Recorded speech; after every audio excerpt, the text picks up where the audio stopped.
Welcome to the Lumpkin Leadership Forum, a podcast dedicated to talking about the issues facing our community. I'm Rob Nichols. I'm the Executive Director of the Dahlonega-Lumpkin County Chamber of Commerce, and today I'll be joined by Mayor Sam Norton, and we're going to talk about some issues that the city faces as we try to progress towards smart growth, but yet keep the great rural charm of our community. Welcome, Sam. Very good. Thank you, Rob, for having me. It's a pleasure to be here, and y'all do a wonderful job keeping the community informed, sir. Thank you, Sam. So our first question, Dahlonaga's population is growing year after year. What are the ways that the city can grow without losing its small town charm? Rob, that's a very good question, very complicated question also. Our success is a double-edged sword, as I'm sure you're aware of. The things that we do that we love and the things that we appreciate about being here in Dahlonega are the same things that a lot of people want to enjoy, and so they're moving here. So we don't want to kill the golden goose, and we want to enjoy our small charm and our small town as long as we can promote that and affect the growth. So to answer your question, to protect our small town feel, I think growth needs to be intentional and local and walkable and historic and community driven. Let me expand on that just a little bit if I can. So one thing that makes Dahlonega such an attractive small community is our historic preservation. So we do a lot of historic preservation downtown, and a lot of places that aren't small and inviting don't do any historic preservation. So I attribute a lot of our small town feel to our historic preservation efforts. And also, we don't have a lot of franchises on the square.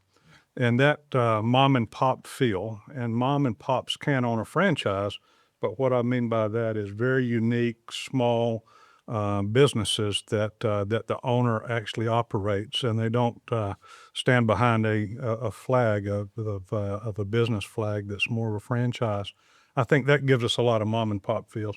You can have a unique moment in Walmart, but it's usually kind of awkward when you do, as opposed to the local chocolate shop or fudge shop that's been here for 30 years. They do a good job connecting with the community, and kids are all growing up together, playing ball together, going to church together. And as you're walking around the square, you actually see people and that's our small town feel, and it's not an accident that Dahlonega is so successful with our small Mayberry-ish community.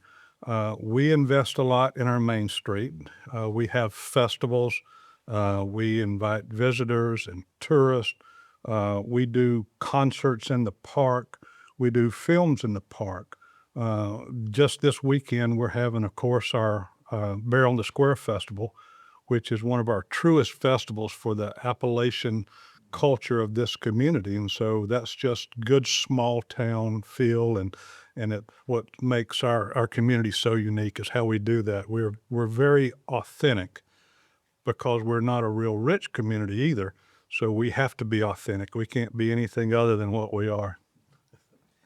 Well, Sam, you led right into this next question. You recently in the city council had a planning retreat in Rome, Georgia, and you were investigating their solutions to parking. And with all those great festivals and the vibrant downtown, parking's kind of an issue. So what did you learn from Rome, Georgia, and what are you going to implement here? Well, Rome is one of the places that we've studied the parking.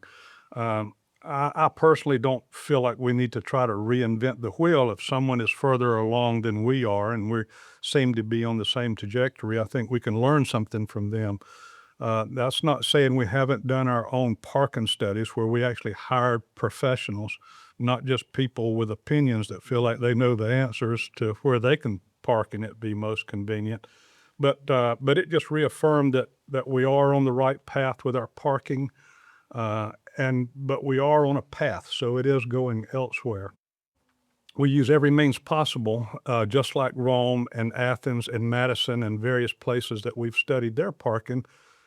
We use, of course, prohibited parking and timed parking and fee parking and free parking and no parking.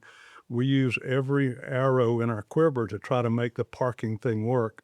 With over 70 mom and pop businesses downtown, each with multiple employees, all of our parking would go away very quick if it wasn't managed.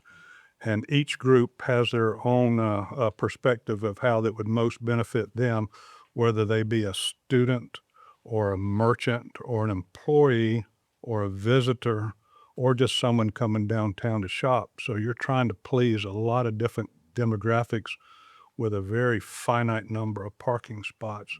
So Rome was very helpful with studying their progression, as was Madison when we went there 4 or 5 years ago, as was Athens when we looked at theirs 5 or 6 years ago. We will need a parking deck at some time, but we have to be careful because of the unintended consequences of a parking deck and all the growth that could bring. So, Well, speaking of growth, we're fortunate to have the University of North Georgia as part of our community, but they've got some significant plans for expansion and growth. So, how's the city going to work with the college so we can grow together, but still keep that charm that we've talked about? Rob, you don't have any easy questions today, do you? Very good. Well, there again, another great question, not an easy question. Anytime you're trying to have different governmental entities play well together, there's always some rub, and some of that's by design. It keeps us all in check. We keep each other honest. Keeps one from outrunning the punt coverage, if you will, for the other one. Right now, I think UNG has kind of outrun our infrastructure. But our past, our present, and our future are all tied together with UNG. We're proud to have UNG here, and we're proud for all the things that they do, and we're very grateful that they're in this community. But I feel like we've got to do a better job of trying to understand each other's roles and as far as it relates to infrastructure and revenue and things of that nature. UNG has a very high ratio. If my studies are correct, then we have the highest ratio of student to citizen east of the Mississippi for a public college. It is nearly 1 to 1. And so therein lies some of the rub. And I'm sure we'll talk about this later, but on the backs of the local citizens that are providing services through property tax for all of the students that are in our community, that's where some of the conflict comes in. The University of North Georgia has a different objective than the city of Dahlonega.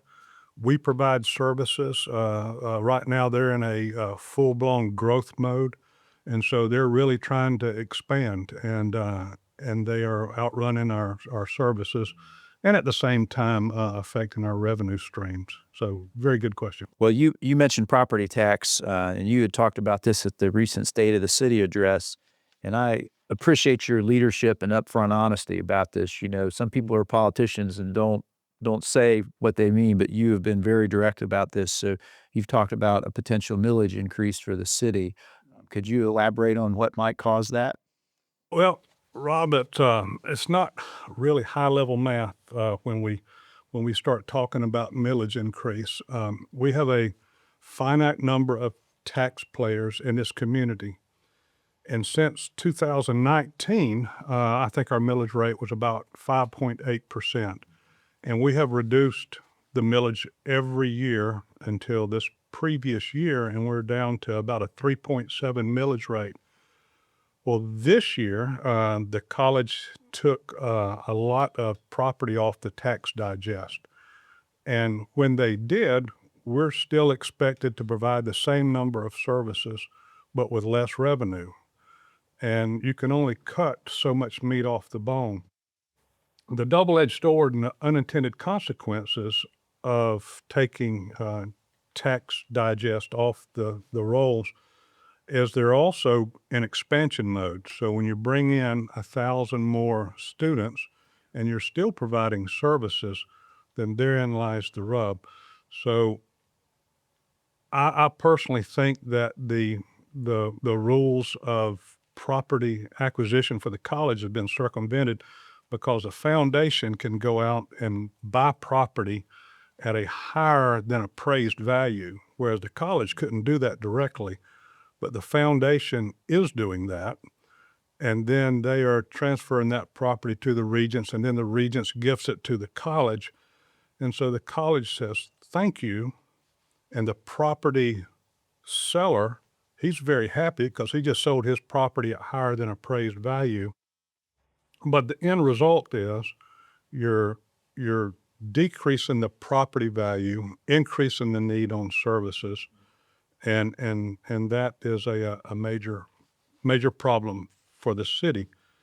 Whereas if the property was to remain on the tax digest and contribute, then a lot of the businesses, the only thing that's changed is the name. It's doing the exact same thing they were, but it's just owned by the college now. And it decreases the amount of entities that are paying tax revenue. So that's what I meant by a tax increase. That probably will be necessary this year just because it was such a large amount taken off the tax digest. So what's your vision for Dahlonega in the next 10 years, and what steps is the city taking towards that? Well, good question. Next 10 years, we're right in the middle of a comprehensive plan process. And so we are trying to create our comprehensive plan for the next 5, 10, and 20 years. And by doing that, we'll talk about many things that we've already talked about. We'll talk about economic development. We've got, of course, college encroachment on the city, and that's a big thing. We're talking about downtown and infrastructure improvements, increasing green space and walkability. Just the different things that make Dahlonega. We're trying to create a roadmap that's citizen-driven that will actually help us determine where we're going to be in the next 5, 10, and 15 years. So the future is bright. We've got a lot of things going for us that other communities don't have, like the AT and the mountains and the national parks and the history, the historic preservation. We've got a lot of things going for it, and we want to protect that and expand on it where we can. Yeah, excellent. All right, now for some tough rapid fire questions for you, okay? So you gotta answer quickly. Bear on the Square or Gold Rush? Bear on the Square. Halloween scarecrows or Christmas lights? Christmas lights always. Lighting of the Square or 4th of July at the drill field? Lighting of the Square. Pickleball at Pine Tree or hiking the reservoir? Always hiking the reservoir. Waterfall, favorite waterfall, Cane Creek Falls or Amicalola Falls? Amicalola, tallest of eastern Mississippi. Oh, there you go. Blood Mountain or Preacher's Rock? Preacher's Rock, many engagement there. Would you rather be tubing or kayaking down the Chastity? Tubing, yeah. And you might be biased on this one. Favorite snack on the Square, fudge or ice cream cone? Oh, wow. Might be a cookie at Picnic Cookie Cafe. at Picnic Cafe. All right, and our last question to close us out, what does Dahlonega, Lumpkin County mean to you? Dahlonega, Lumpkin County is, to me, is a place that I call home, that I can raise my children, be involved in the community, create relationships, and just have a long-term presence with my family and friends. Excellent. Well, thank you, Mayor Norton, for joining us today. And thank you, citizens of Dahlonega, Lumpkin County, for viewing this podcast. And please stay tuned for more episodes of this where we talk about other issues with leaders in our community. Thank you.